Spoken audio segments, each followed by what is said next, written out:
Wake up, filthy. Hey guys, me again. Last video was a bit of a bummer. So today, I'm gonna make it a little more lighthearted by lifting up one audience and absolutely bullying another. I'd like to present the courtroom with two artists, Mr. Frank Ocean and Mr. Playboy Carti. Now, both of these artists are somewhat infamous for one thing, and it is not dropping jack diddly squat.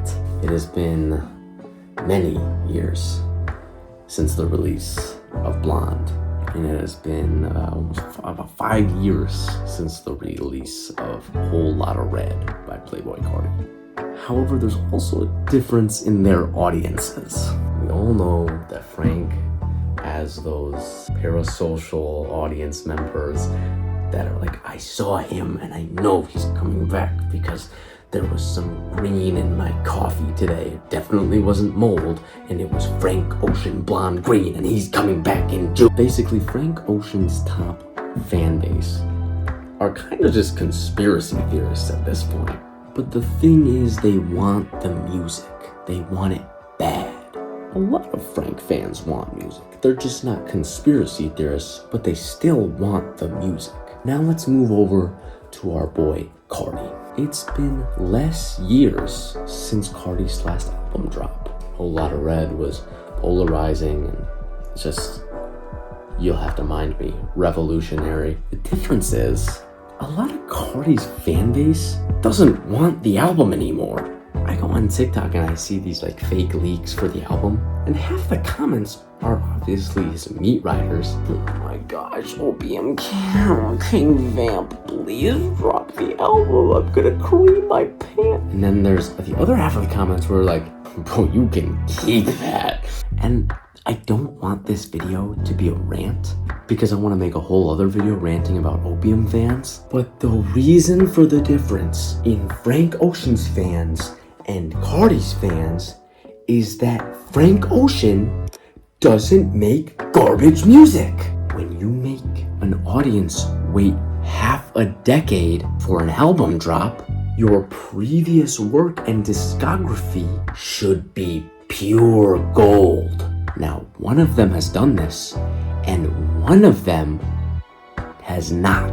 See, here's the thing. Frank's discography makes me feel like I'm floating on LSD. Carti's discography makes me want to jump out of a window if I have to hear this mumbling buffoon over another mess of 808s and Beniac. Oh my god. I'm legitimately going to lose my mind. What really gets me the most is that people love it. They eat it up like it's the greatest sonic thing that has ever hit their eardrums. How are you telling me that when you hear boom boom boom, that is just so enjoyable for you? Now, back to the comparison that I was trying to make before I digressed a little bit. Frank's last work was gorgeous, beautifully written, wonderfully produced.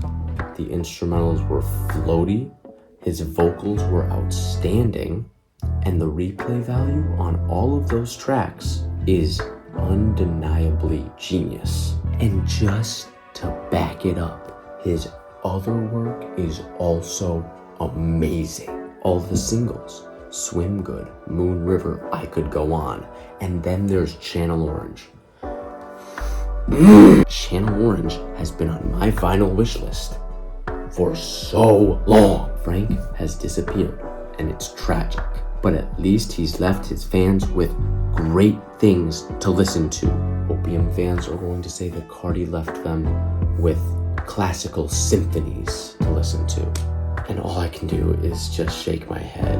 14-year-old white guys from the suburbs argue with me that Carti's music is amazing. Listen, you can like whatever music you like.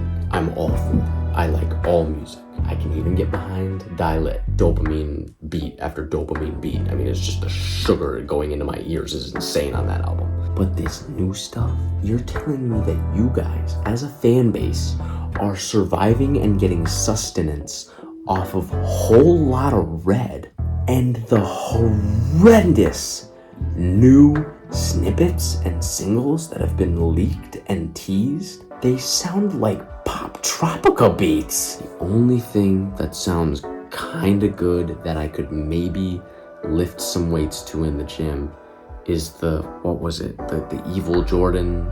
That sounded like I could maybe do some curls to it or something, but that's about it. I don't know how you Carti stans just live off Ken Carson and Lonely, and it must be just hard pickings, man. I will stay on the good side of hip hop. Anyway, bit of a polarizing video here, but it's just a lot on my heart right now that I just need to get out there, and this has been a great outlet for that. So thank you guys. Anyway, that's it. I should probably be getting to bed. Peace. Catch you in the next one.